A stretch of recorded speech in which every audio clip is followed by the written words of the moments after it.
Bleav in Everything Auburn is brought to you by Bet Online, the world's most trusted betting platform and your #1 source for everything football. Bet Online has every stat, every matchup, and even live odds and spreads to bet on during the games. And if you think you know your stuff, you should get in on the $200,000 mega contest and pick 5 games against the spread every week for a chance to win weekly prizes and a share of $200,000. And when the game's over, you can head over to the online casino and get in on a game of blackjack or poker or unwind with one of the over 150 slots games. Just head to the website today to get in on the action. That is Bet Online. The game starts here. War Eagle, everybody. Welcome into another crazy episode of Bleav in Everything Auburn, because there is so much swarming around the world of college football right now. I'm glad that we're recording today because there is a lot of breaking news and plenty to talk about, both Auburn and in the landscape of college football. So Jason Campbell and I are going to dive into it, but we want to welcome back a sponsor that we absolutely love around here on Bleav in Everything Auburn, and that is our friends over at Melon. If you're watching us on YouTube, Jay is rocking one of their hats. They are comfortable, they fit well, they have different sizing for whatever kind of shaped hat that you prefer. They've got snapbacks from small, classic to XL. And they have a fit finder over on their site that can break down what size and shape is going to best suit your face, your head. They really have thought of everything, and they're durable. They're built to last 5 times longer than any other hat with antimicrobial properties. So sweat and water don't break down the shape of the hat. There's no sweat stains, no smell. So if you're an outdoorsy, athletic person, you're out playing golf, this is the brand for you. And we all know the hat can make or break an outfit, and these look quite sharp, as you can see on Jay. It's one of my new favorite hats. I'm not wearing it today, but I do absolutely love mine. We've been wearing them for the past few months, ever since they became a sponsor of our show, so we're so grateful to have them back. They have a full thermal collection with different levels of warmth to keep you on the go as the winter months are approaching. So if you're looking for a hat that's as tough as you are, you should check out Melon. You won't want to wear anything else after you get one for yourself, and that is spelled MELIN. If you're looking for the world's most durable hat, look no further. Go to melon.com. That is MELIN.com, and put it to the test yourself. All these years doing a podcast, and Jason's phone's going to go off during an ad read, but I digress. I'll cut that out. I don't have my phone on me, and I have my watch, and it's going to ring to my your Apple computer Watch? Out of everything. I'm over here hitting the watch, hitting the thing. I'm just it's okay. It's just... It's a crazy day around here. Welcome in, everybody. War Eagle, Taylor Davis, and Jason Campbell here with you on the heels of another disappointing week down on the plains, as the Tigers took another loss that very much felt like it was within grasp even during the game. Arkansas getting the win in Jordan-Hare, 24-14. Offense sputtered. The ball was turned over far too many times. It's the same song and dance, and unfortunately, we now sit at 2-2 with another big SEC game, Oklahoma, coming to town this weekend before we hit the road for Athens and face Georgia. So doesn't get any easier from here. And as much as you try to not hit the panic button, you do have to be realistic and look at what you've been shown through 4 games and what still lies ahead. And if a winning season in a bowl game is reasonable at this point in time for this Auburn program. So things don't feel good right now, y'all. And that's realistic. But Jay and I will break it all down and talk about what problems are plaguing this team. And I don't think you can start anywhere else other than the turnovers, Jay. 5 turnovers once again in this Arkansas game. The same story that we had against Cal. And obviously we'll get to the quarterback situation, as Hank Brown did get the start but was eventually benched, and Peyton Thorne was given yet another opportunity to lead this offense somewhere. But 14 points. Of those 5 turnovers, Jay, 3 of them were within scoring position. The Damari Alston fumble at the goal line. I mean, you're driving, you're gaining momentum, you're able to get downfield, and you're shooting yourself in the foot. So beyond just losing ball games, you're not seeing progress. Yeah, this was a tough game again, because it's one that you look at and you say, out of the 5 games at home, Arkansas and Cal was like, okay, 2 opportunities for you to win these games, because you're going to be a little bit evenly matched, but you feel like at home you should have the nod, right? Sure. Because they got to travel to you. And you think about it overall, our defense held Cal to 7 points for most of that game after all the turnovers. And this game against Arkansas in the first half, with the turnovers literally right before halftime, we ended up giving they got a turnover and then they gave it right back to us. So I'm just like, so that's still points off the board that they weren't able to get because our defense was able to get an interception. Jalen McLeod tips the ball up in the air and Sylvester Smith intercepts it. So, that could have been easily 14-0 at half or 10-0 at half, Arkansas. But, the Damari Austin fumble going to the end zone was a bat breaker. Yeah. It's a great play design, great run. And you just got to hold that ball high and tight. Those guys are coming inside out, and they know the only way they can keep you out of the end zone is try to force a fumble right there at the end zone. You saw it against Colorado. What they did. Travis Hunter putting the hit on Baylor's kid, right? You get ready to go in the end zone. You got to protect the football in those last-minute situations because these guys are trying to become ball hawks. They're trying to get the ball out. And that, if you watch the game tape, I rewatched it last night.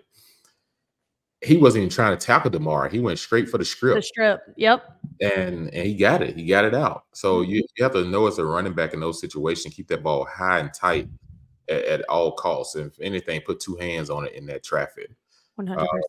The next thing, the turnovers, man, gosh, you watch the tape, you just like, oh, man, inside the red zone, you're trying to throw a ball to Jackson over the middle. He's open. He's open. It's just one of those balls that got away from Hank.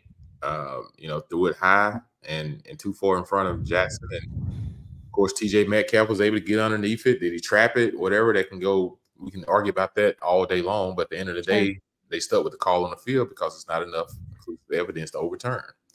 And then you talk about the other one where he just kind of threw it right to the guy. He just stared down the receiver. And that's a young quarterback thing. He stared down the receiver. And at that point in time, they go into halftime, and you heard the frustration on Coach Freeze's interview with Ronnie. When he told Ronnie, he said, "I can find a quarterback that don't turn the ball over and stop throwing it to the other team, then maybe we'd be in position." So at that point in time, I knew there was going to be a quarterback change. Yeah. Because when Peyton did that against Cal, he didn't sound the same at halftime. He was frustrated, but it didn't sound the same like he did in this situation. But he said because he didn't make a change in the Cal game, he felt like he messed up. So this time he was going to make a change in this game at halftime. Now, things that happened with that, Taylor, is one, what does that say to Hank Brown? I thought maybe he may get a series or two when he come out from halftime just to see how he would respond. But then again, I know he's probably feeling like, man, the kid's probably seeing more players on the field than they actually are. So let me just go ahead and go with Peyton. So right now, everyone's pressuring the quarterback room.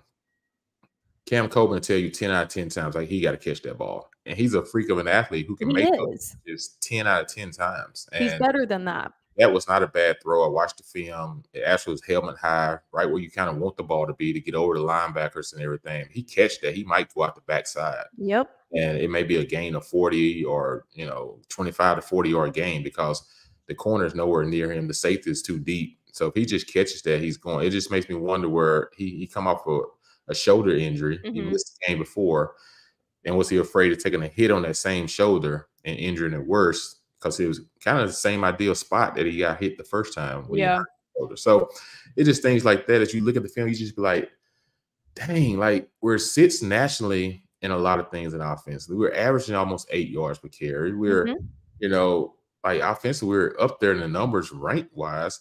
You just don't want to be in the number where the turnovers. Right now, we're like number 2 in the nation and leading in turnover differential. So that will lose you any game. So I like the offensive scheme. I like the things they're doing.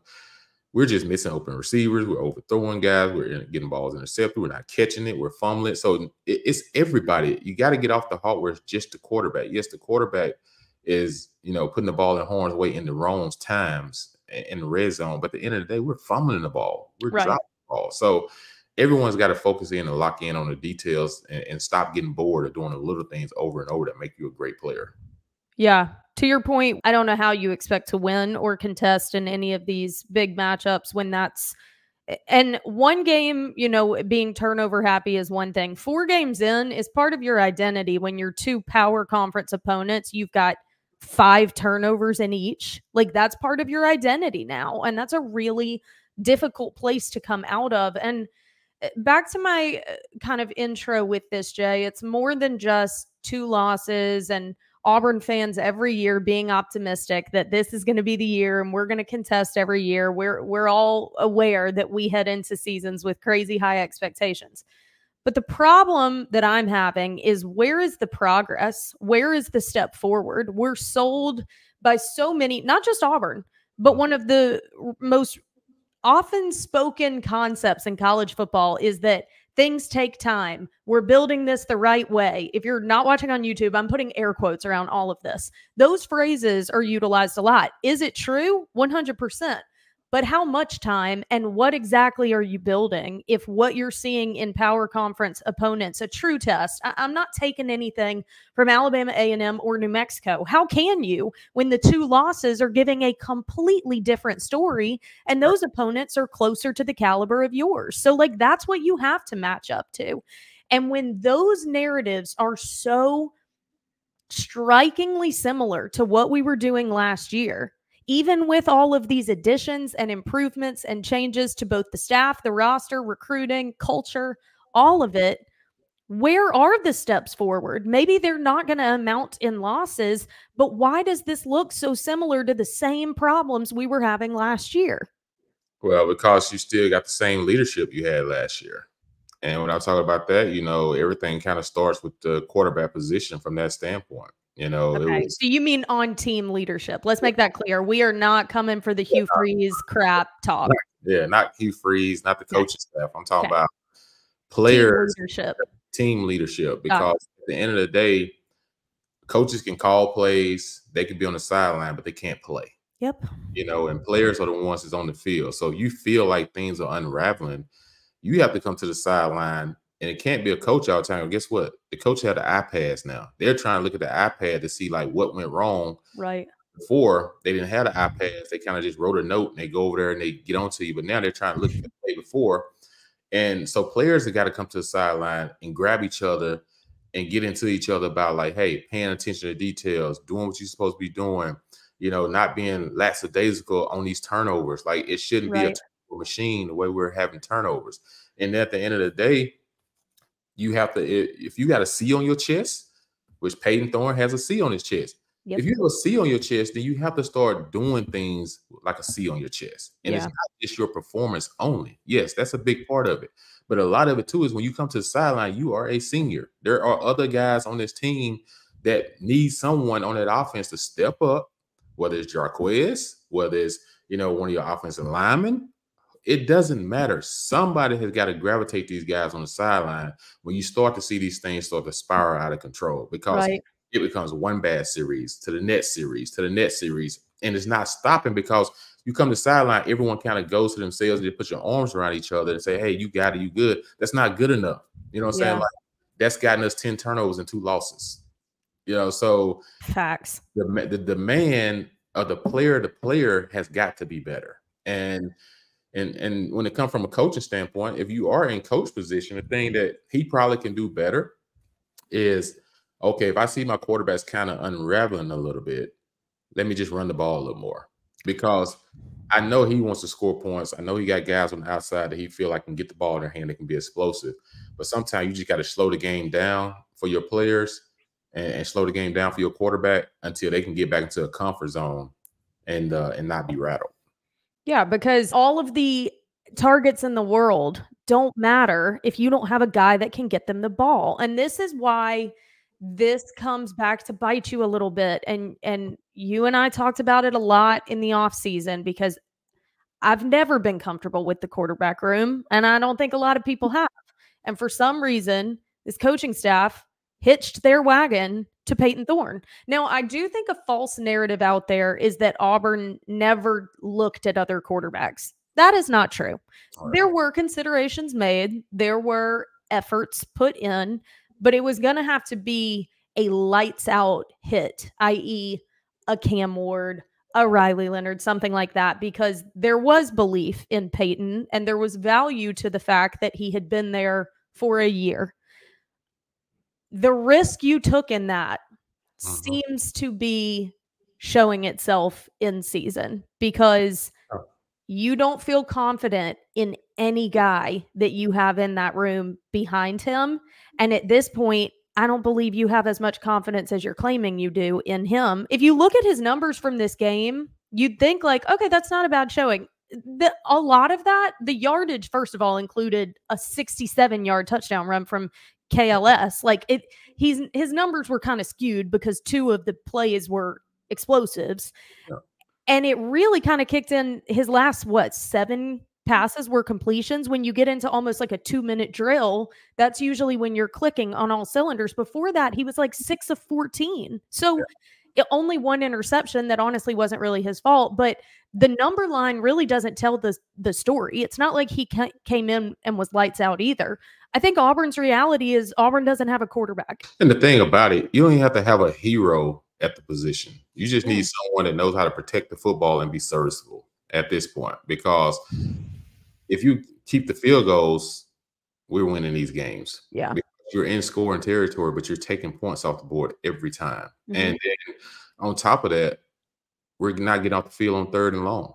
You know, like that's just like throwing an interception if you're a defensive player. It's so 3rd and 19, 3rd and 10, and you're giving up first downs. Like that's the equivalent to an offense turning the ball over to a defense can't get off the field. Right. You know? So those 2 things go hand in hand where you play hard all the way to get the 3rd down and you look at it's 3rd and long. As a player, you have to think to yourself, okay, detail. Make sure I'm not doing anything to get a ref an opportunity to call a flag or put us in position to get them an easy first down. Yep. You know your keys. If it's a running quarterback, you're a spy. You can't get caught worried about what everybody else is doing. Your number 1 job is to watch the quarterback. So there's no reason your quarterback should scramble for 10 yards when you have a spy on him. So it's just people not paying attention to detail. They're trying to do everybody else's job. Do your own job. If guys start doing their own job, this thing would be better than what it is because quarterbacks, do your job. Stop trying to force the ball to guys if you feel like they're grumble or they're upset or whatever in the locker room. Your job is not to try to force the ball to them. Your job is to try to help this team win. Right. Because if you start winning, everybody wants to be a part of a winning process. And guess what? It'll come to those guys. But when you start forcing things, you're not playing within the system of the game to help win. You're playing to please a person, and you're trying to please people. You're never going to succeed. So they've got to come together on offense and create an identity. Are we playing to win, or we're playing to feed personal gains? And one got to go. So the personal gains got to go put on the shelf. And we're going to play the game, and we're going to call the game. We're going to run the game and throw the ball to win the game. So it doesn't matter who we're trying to get it to. Is he open or not? You know, those type of things. And like I said, in the offseason, yes, there was quarterbacks presented and everything.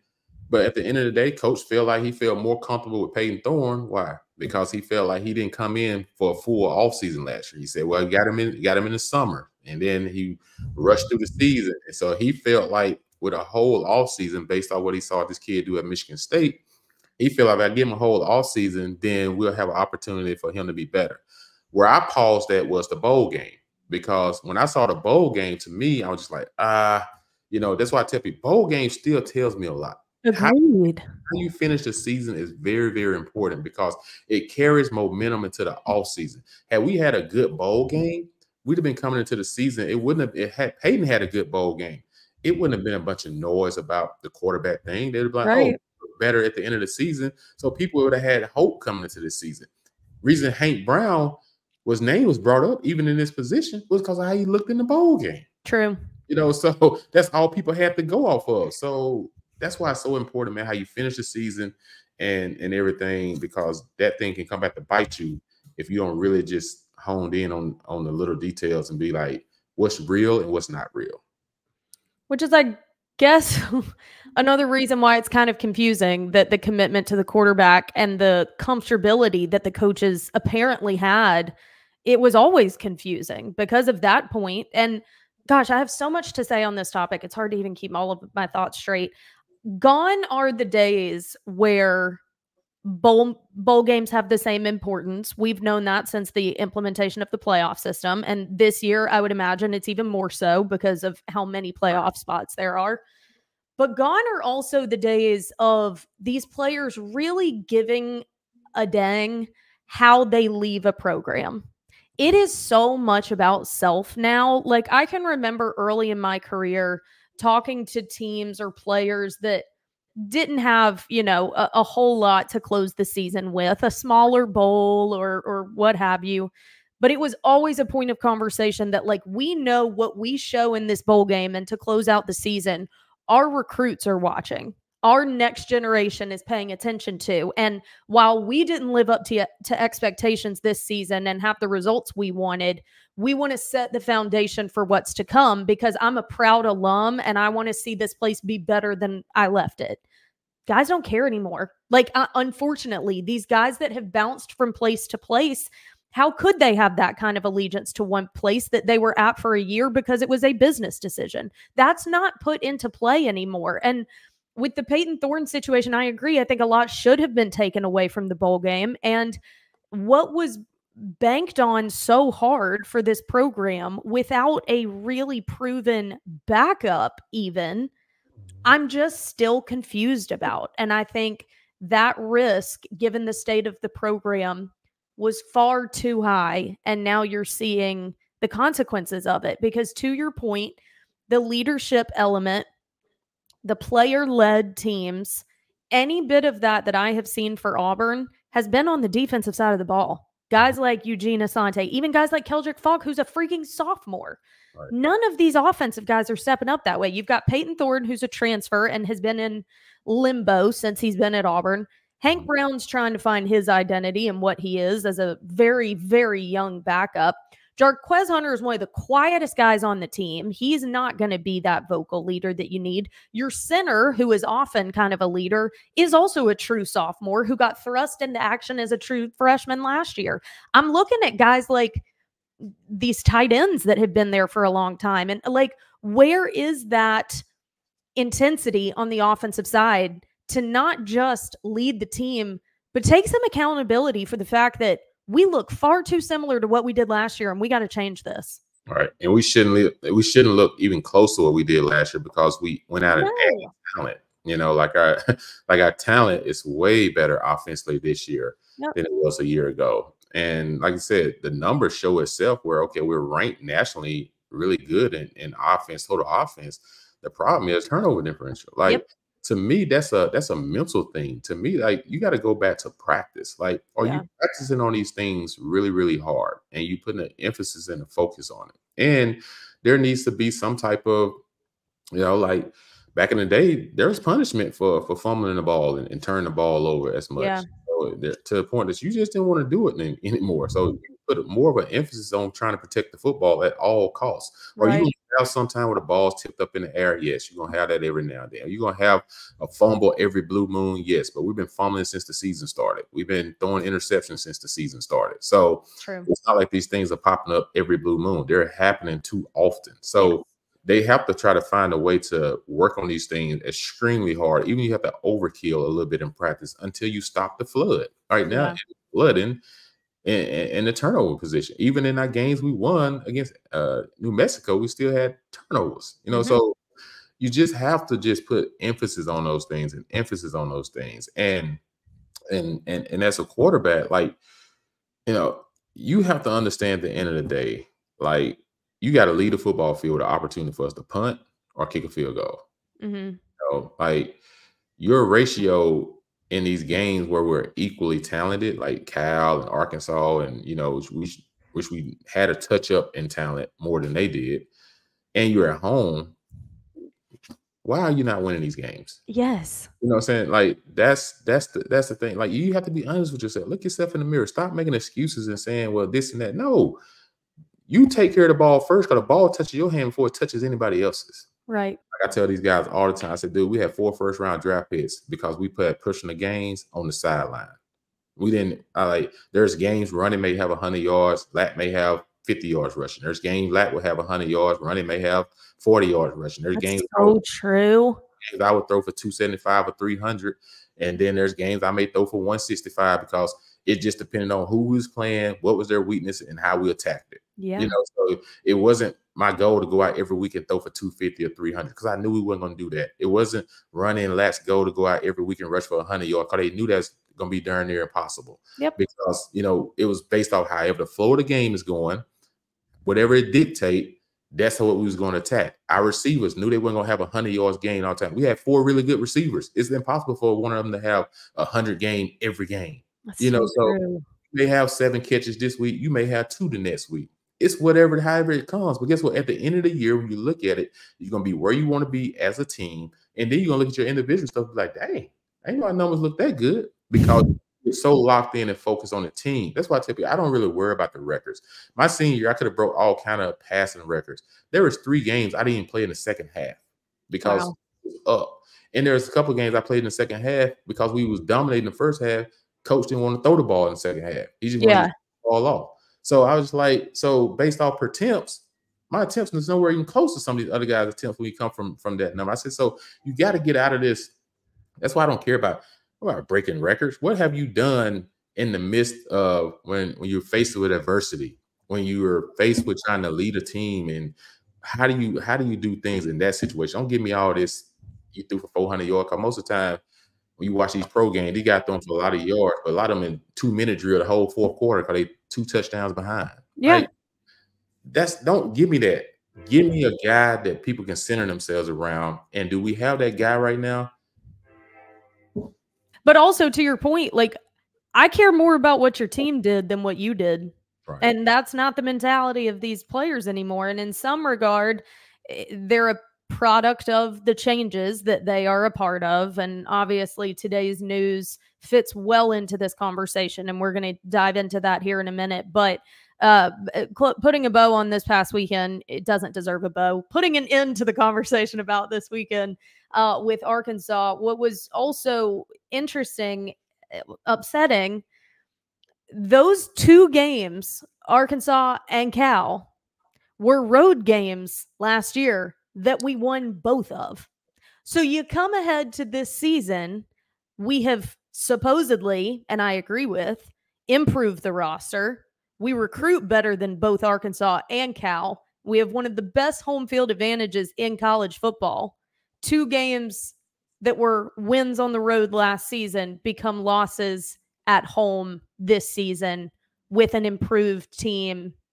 How does that happen and why? They had really got to do a mental change from a standpoint of it's almost like they're playing, but then it's almost like, okay, when is something going to happen?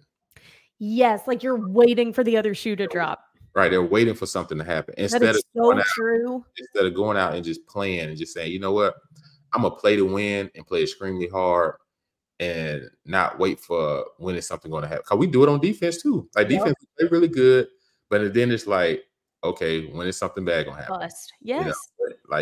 And we do it on offense. We're moving the ball, and everybody's like, we're feeling good. And then it's like, and then all it has to take is one time. You get 1 turnover in the first series, and you give a 130 long in the first series. Mentally, they say, here we go again. Yeah. So if you can start the game off and not have a turnover, not give up 3rd and long, put a couple of series together of doing that. Now you start we're turning the corner. So it's a mental thing at this point for a lot of these guys and the coaches as far as like when it comes to the turnover thing, because everyone just got to kind of take a deep breath now and just be like, look, we're going to play to win and stop waiting for something bad to happen. And if something bad does happen, no one's going to drop their head. No one's going to, say, here we go again. We need somebody like, hey, go up and grab some jerseys, encourage some guys to say, hey, that's it. Let's go. Yeah. Like you need that. You know what I'm saying? You just got to have it. Agreed.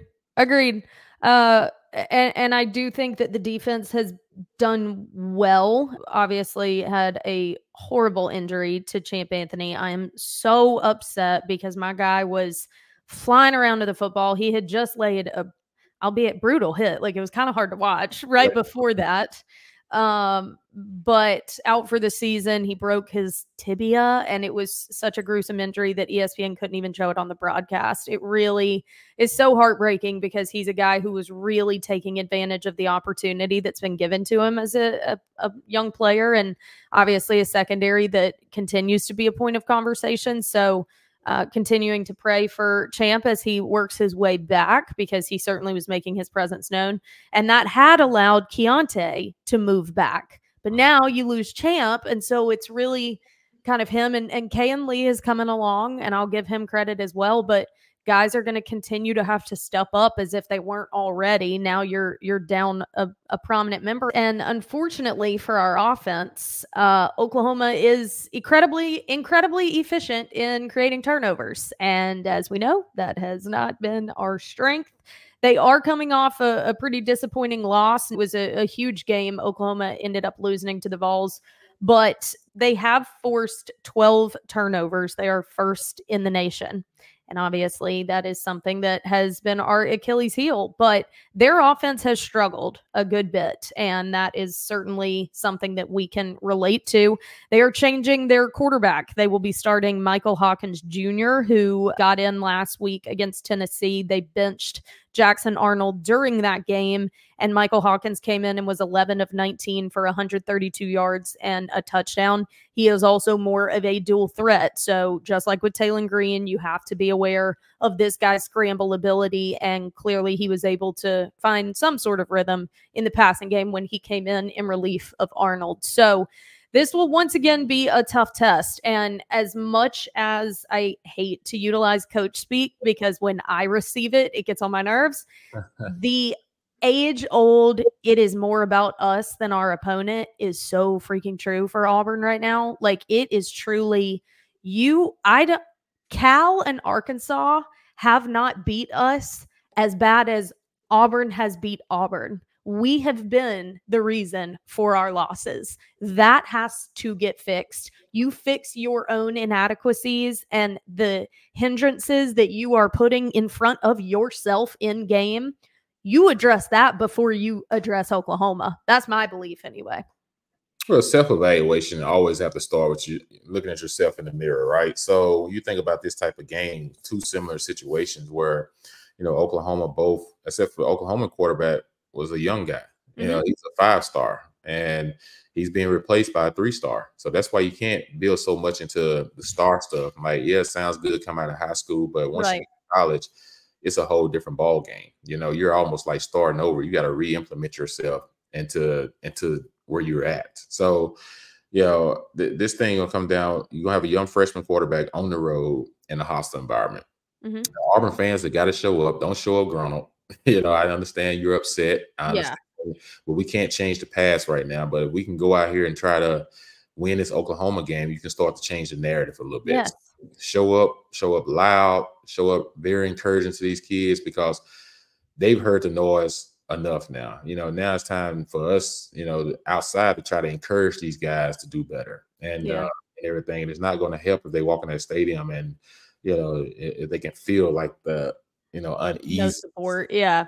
We need to try to make sure they're feeling, encouraged and ready to rock and roll, because that's Auburn. That's Auburn. We've been through worse. Trust me. So no, we don't need to go back to any reminders. So you think about it, this game, it's still going to come down to both teams going to try to run the football. Arkansas rushed the ball for like 128 a game. I mean, Oklahoma rushed the ball for 128 a game. Auburn's rushing the ball for 178. And so whoever controls the line of scrimmage is going to have the upper hand in this game. But whichever quarterback protects the football. And I expect, I don't know who's going to start for us. If I have I was going to ask. If I have to base it off what I'm seeing, or base it off how the game ended last week, you almost think in a big game like this, coach is going to go with the guy with the most experience. I agree. You almost have to think he's probably going to end up putting Peyton back out there. So if you're Peyton, what have you learned from those games? The game you sat on the sideline in the half, you sat for a game and a half. So now's the time for you to show, like I said, the interception wasn't on you last week. It goes down as your interception, but everyone knows it's not on you. What did you learn? Yeah. And are you going to do differently now that you've been playing an opponent? Like you said, that's a turnover getting defense, you know? So how you going to protect the ball first and foremost? So against the freshman, another dual threat quarterback. Yep. Third week in a row, we're facing a dual threat quarterback. Yep. You know, New Mexico, that kid was hard to tackle, you know, making plays. And then he gets against Green, and his best attribute was running. In the first half, we had like we never seen a running quarterback. So, but then the second half, we tightened up on him a little bit and everything. But so we've got to understand, we got to pay attention to our keys. But they're gonna come in here and they're gonna try to run the football, and they're gonna try to play stone cold defense. That's gonna be their game plan, and put that kid in manageable situations where he's not in third and longs because he's young, and where they can use an RPO game where you don't know if the quarterback's gonna keep it, throw it, or hand it off. So, but it goes back to Auburn got to do what Auburn got to do first is stop being your own enemy. Exactly. That's number one. Yep. 100% agree. This conversation is at its height right now because of the news that broke this morning that UNLV's quarterback has withdrawn essentially from playing the remainder of the season and will take his red shirt now. And they are saying it is because compensation that was promised to him upon his enrollment has not been paid or given. So he's done. And UNLV is 3-0 right now. They have a win over Kansas and have been working themselves into a conversation. Barry Odom is the head coach and a roster of guys that look like they could compete this season. And your starting quarterback quits after 3 wins. This is just another layer to all of this. And this is one that if continued, we wouldn't be able to get back from. This is where things get even uglier than they already have been. And there are so many things continuing to come out about this today, but I think the base of it all is the conversation that we have all had since the implementation of the transfer portal and NIL. It is that the initial foundations of the game that were taught and that were transferred to life lessons, commitment and loyalty, are now a thing of the past. They are antiquated concepts. We are now pushing that money should be the most important thing.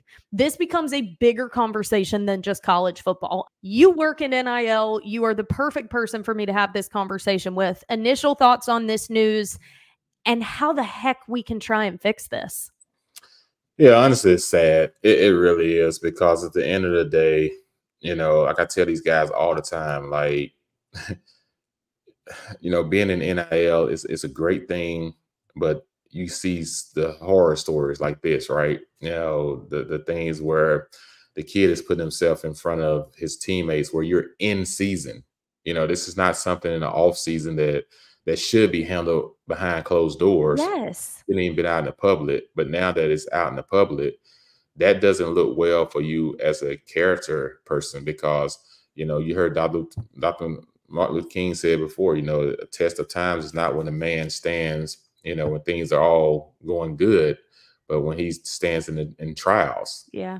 Much, you know, and everything. So, you know, how he stands in trials. Sorry about that. Yeah, how he stands in trials. 5 years of this. Test of times and you know and you know, adversity. So my thing is, bro, you just lost me as a teammate. You know, He like, doesn't care, clearly. as a teammate, like, how can I go out there and compete with you if we're 3-0 and we're sitting good in our conference and in our division, and you walking out on us because you're not getting what you want today? You know, like, they may give them some time to work on it while the season continues. You know, like, why punish your teammates and why punish yourself by not going out there and playing the game that you love? You don't appreciate what you have until someone takes it away from you. So if you UNLV, they have the right to revoke his scholarship. You know, they could take his scholarship and then take your scholarship and not pay you. Yeah. So now, guess what? You're in an open market with other schools that's looking at your character and saying, do I even want to deal with bringing this kid to my school? Because now he showed me his character. Right. So you can cost yourself a lot more ways than gaining in this situation by how you just reacted with your actions. If the rumors are true, if this is why he decided not to play and said he wanted a red shirt, like you just hurt yourself, not just for now, but even down the road when it comes to businesses and people that want to deal with you, because they'll say, hey, you'll give up in a minute if something don't go your way. Or if you can't get it something now, I'm done. Like, that's not how society works. That's not how family works. It's not how children work. If it's an agent, I feel sorry for him to tell their kid to sit out like that. Like, man, what are you teaching him? Right. But the kid is saying, oh, I played in 4 games or about to be in 4 games, so I get 4 games before I can redshirt. I'm just going to redshirt because y'all not living up to y'all part of the bargain. Yep. So it does almost feel like another school has to have agreed to something with him. Otherwise, this is a very, very large risk that this is not going to be received well and that other teams are not going to want to welcome you in. I think that's a very real possibility unless he already had knowledge, which then we are getting into in-season tampering with rosters and with starters. This is a quick downhill head over feet situation that we're working with in college football from so many different angles. And so much about it has been said this morning that he was verbally committed X amount of money. So as someone who works in NIL, are a lot of these deals, are there contracts in place? Like, is this stuff in writing or is it different per school? Your contract cannot be in writing until you actually get to the school. So you have to be enrolled in school before you can fill out any paperwork or be signed on as a NIL agreement. So you will have some people that'll do verbally things and say, hey, this is your range. Your range will be between, X, Y, and Z. And, and then once we get closer to it, then you'll figure out what your bottom number will be. And this is how to be planned out. So a lot of things, like I tell these guys all the time, stop listening to people tell you what you want to hear to get you to come to their school. I was at the end of the day, even when I tell kids when I visit with guys, I say, look, first of all, do you see yourself being here? Like, did you fall in love with the place on your visit? Is it a place that you see yourself for 3-4 years? This is where you want to be. Is it in your heart first and foremost? Number 2, how much time have you spent with the coaches? Do you see yourself having a good relationship with the staff? Because that's important. I was like, all these things need to happen before you even have conversations about NIL. Because if a kid comes to the campus and the first thing he says, I want to have an NIL meeting, that's not the kid you want on your team. Right. You're never going to be able to please that kid because it's going to be centered around how much can you give me and how much money can I make? Not what can I do to help the school win and what can I do to help my teammates and everything while I'm benefiting from making good income. But yeah, no one should be giving him a solid number about what he's going to actually get. It should be more of a range. You have an opportunity to make between such and such, and then give them the parameters of what that'll look like in order for you to make such and such. So if it's the bottom number, this is why you're going to make the bottom number. If it's the middle number, this is how you can get to the middle number. If it's the top number, this is what you got to do or have in place in order to get the top number. And then when you're here, you got to be in class and enroll for at least a full day or 2. And then you are able to sign your contract and everything and go over the contract if it's your parent, your agent, or if it's just you. However it's worked out, then you have those conversations to go ahead and fulfill that obligation. But it comes down to a trust thing. That's why I tell kids, look, I didn't get in this position for us to be lying to kids when we got to see you. You know what I'm saying? So we're in the business to help you grow and to have a good relationship. Okay, what the people that give money to NIL to pay these guys, they don't have to do it. There's nothing that says they have to do it. Yes. So, and again, I think it's important to know that this money is coming from people that are choosing to donate out of the kindness of their heart. Like these kids, I think there's this perception that there's seriously this money tree that your university is hiding behind all of you student athletes and trying to pull a fast one on you, and you deserving more money, quote unquote, is like, you're entitled to it. You are literally someone's hard-earned money is being given to you because they want to. Yeah, because think about it, in the NFL, there's TV contracts, right? So TV contracts is what pays the players' contracts. The owner makes 3 times more than what he pays out per salary per year off of TV contracts. So it's not hurting his pocket. He's gaining money in his pocket. That's Right. why these guys are able to get the big contracts because they have to get a certain amount of the revenue that comes through the NFL. Now, Mhm. in college, until colleges get to the point where they have revenue sharing, and once you get to revenue sharing, now you can base it off how all your sports programs at your university are under this cap of revenue sharing that per university get, and then you break it down and how you're going to pay out that revenue sharing to your student athletes. But as of today, that money is coming from people that either went to your university or just want to contribute and Yeah. just see your university grow or see these kids have an opportunity to better themselves in life. It's basically just a kindness of their heart. So I say, God, Right. it's not, I said, y'all are trying to push the envelope against people that's working with you, not against you. So if someone's willing to want to give me some money to help better my life, I'm gonna try to build a relationship with you and not feel like you owe me something because Right. I'm in a position where I'm like, dang, like, yeah, I wish we did make money back in the day when we played. Sure. Yeah, but you know what? That's not how it went. Yeah. And truth be told, if you just got to the college, what have you done so far? You're getting paid off what you did in high school. Right. Really, you haven't done enough in You haven't college proven anything. Yeah. at this university, but this university is still going to support you. So the whole thing is it has an opportunity to be a great blessing and everything, but I'm afraid it's going to fall beneath the roots in a lot of areas because it's going to hurt more kids than to help more kids because most people don't know how to deal with money. Mhm. They don't know how to communicate about money. And then it's this whole mentality of you owe me, which creates a selfish mentality instead of an appreciation. Like, hey man, thank you for what you give. Because I'm a firm believer of this, Taylor. I believe in God and everything. Like God gives you a little. If you know how to take care of that little, He will bless you 10 times fold with more. Yes. But if Yes. He gives you something and you don't show appreciation or you don't know how to take care of it, He will take that away from you as Mhm. well. So Mhm. there has to be a sense of appreciation that you don't even own your own self. You know what I'm Right. saying? Like Yeah. God does. You know what I'm saying? Yeah, So totally. you need to start looking at life that way now. 100%.